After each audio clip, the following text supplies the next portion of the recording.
I am ready!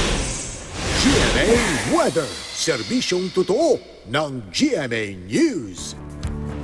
Hi, good morning, Susan. Morning, Matani. Medyo may mga pag-ambon pa, basa kalsada. Ano ba to? May bagyo tayo o habagat? Wala pang bagyo, Susan, pero posibleng magkaroon ngayong linggo ito. Naku. Dahil patuloy po mga kapuso na namamataan ng pag-asa o ng Japan Meteorological Agency ang isang low pressure area o LPA na nasa loob ng ating Philippine Area of Responsibility.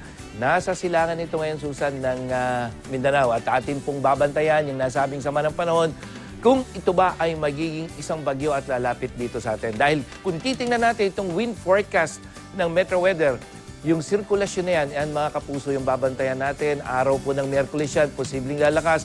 At pagdating ng Huwebes, ito ay isa nang. Base dito, isang tropical depression at sa Biyernes, posibleng isa na itong bagyo na nandito sa may silangan ng Visayas. So kung mangyayari yan po yung babantayan natin. Sa ngayon, yung asahang ulan dito sa may unahin natin ang Northern at Central Luzon. Sa umaga, mababang tsansa ng ulan pero pagdating ng hapon, malalakas na thunderstorm dyan sa may Cordillera, Ilocos at dyan sa may Central Luzon. Sa Southern Luzon, may mahinang ulan ka sa ilang bahagi ng Mimaropa, lalo na dyan sa Palawan. Pero pagdating ng hapon, malalakas na ulan, Calabarzon, Mindoro, Bicol Region, hanggang dyan sa may Palawan.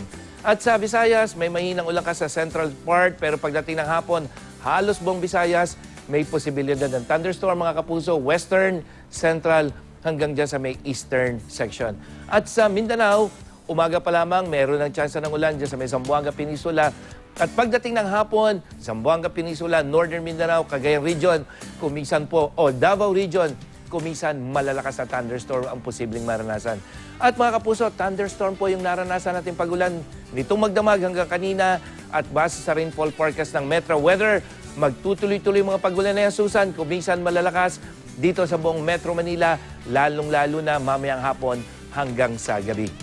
Yan ang latest mula sa GMA Weather. Mamayang alas 8 ng umaga mga kapuso, sasagutin na namin ang inyong weather-related question sa I Am Ready at sa aking official Facebook page. Ako po, si Nathaniel Cruz, pagplano para sigurado, I Am Ready, serbisyong totoo ng GMA News. Maraming salamat, Mang Tani.